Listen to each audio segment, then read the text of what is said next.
Welcome to the Musings of Jessica Marie. Within the last year or so, my husband and I have started keeping up with track and field as one of our must-watch sports. His favorite events are the long-distance events, while I'm partial to the sprinters and relay teams.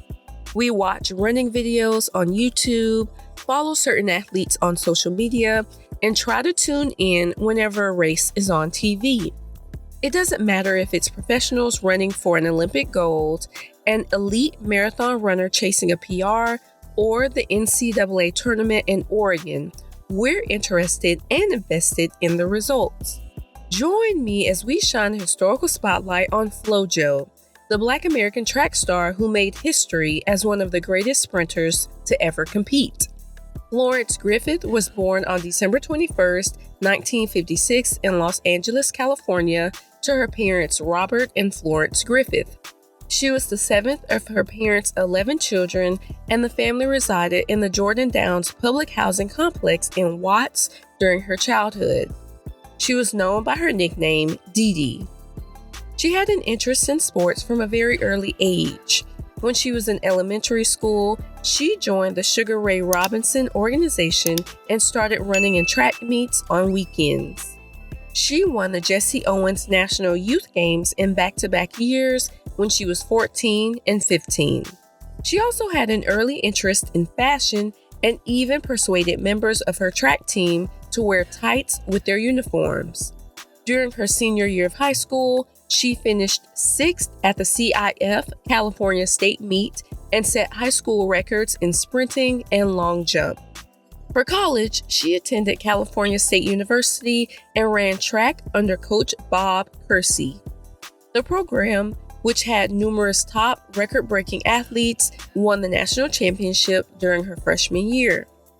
During her sophomore year, she dropped out to support her family by taking a job as a bank teller. Refusing to allow her talent and hard work go to waste, Bob secured financial aid for her and helped her transfer to UCLA in 1980. She went on to qualify for the 100-meter final at the trials for the 1980 Summer Olympics, but didn't compete for the gold due to the U.S. boycott. She graduated in 1983 with her bachelor's degree in psychology.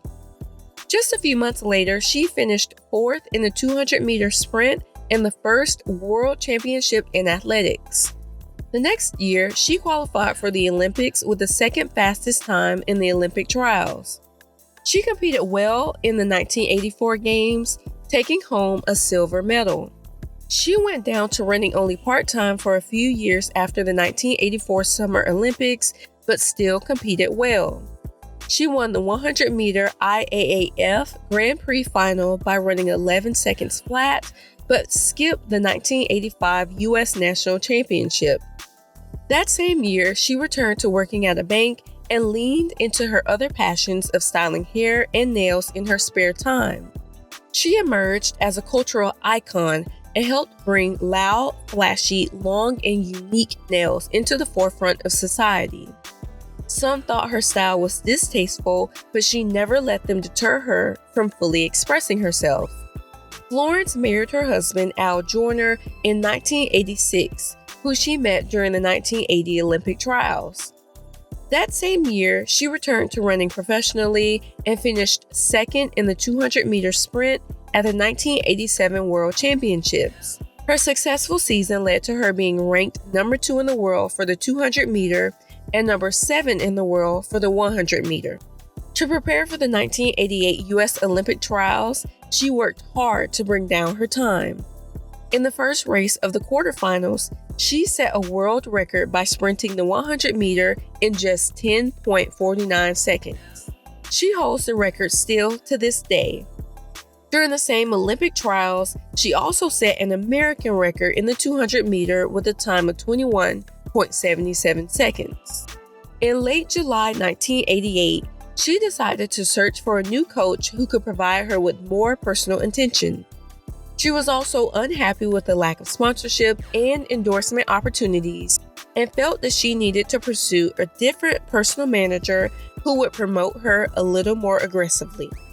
She left UCLA for UC Irvine and decided that her husband would serve as her full-time coach. By that time, her nickname Flo Jo rang bells, and she was favored for titles at the 1988 Summer Olympics. In the 100-meter final, she ran 10.54 seconds. In the 200-meter semifinal, she set the world record of 21.56 seconds and then immediately broke it in the final by running 21.34 seconds. She also ran and won the 4x100 meter relay and finished second in the 4x400 meter relay. She won 3 gold and 1 silver medals during the 1988 Olympics. At the time, she held the record for the second most medals won by a female track and field athlete during a single Olympics. Many naysayers accused her of using performance-enhancing drugs for her incredible improvement. She denied the allegations and credited her physical changes to a new training program that focused more on lower body strength. She never failed any drug tests, even after being singled out for increased, rigorous testing. In February 1989, she announced her retirement from racing. She won the James E. Sullivan Award of 1988 as the top amateur athlete in the United States. She also won the 1988 World Athletics Award for Women. Free from her racing obligations, she and Al welcomed their daughter Mary Ruth Joyner into the world on November 15, 1990. The family lived by the motto, "If you try, try again," as a testament to the incredible dedication and commitment they had as Olympic champions. With all of her new free time, she leaned into her passions and business opportunities outside of sprinting.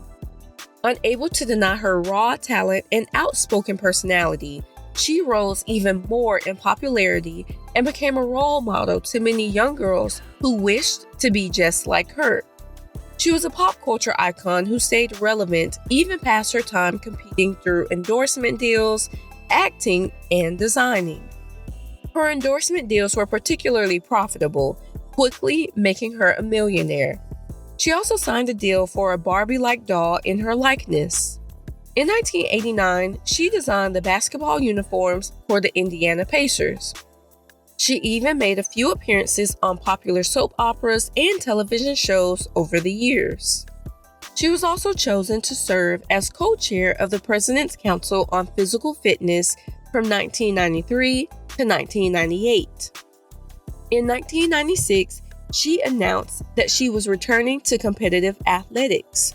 She wanted to set the 400-meter world record and trained tirelessly for the U.S. Olympic trials. Unfortunately, tendonitis in her right leg prevented her from achieving her goal. Throughout her career, she was known for her bold fashion style. She single-handedly popularized the one-legger racing outfits. She was never afraid of bright colors and often wore lime green and purple with lightning bolts or other symbols. She designed many of her outfits herself and preferred unique looks that helped her stand out. Her beautiful, long, vibrant nails also played into her bold style. During the 1988 Olympic trials, she rocked 4-inch nails with tiger stripes before switching them to fuchsia. For the actual Olympics, she went more patriotic by painting them red, white, blue, and gold, but extended the length to 6 inches. Since most sprinters at the time avoided wearing accessories, Flo was authentically herself by showcasing her long hair, long nails, and jewelry. If you look at the field during a women's 100, 200, or 400 meter event, you'll spot many women who are now able to express themselves and their creativity, all because Flo Jo was brave enough to be herself during a time when it was highly discouraged. On September 21, 1998, she died in her sleep at just 38 years old after suffocating during a severe epileptic seizure caused by a birth defect. Her autopsy found that she had a congenital vascular brain abnormality that made her predisposed to seizures. She either had or had been treated for seizures in 1990, 1993, and 1994.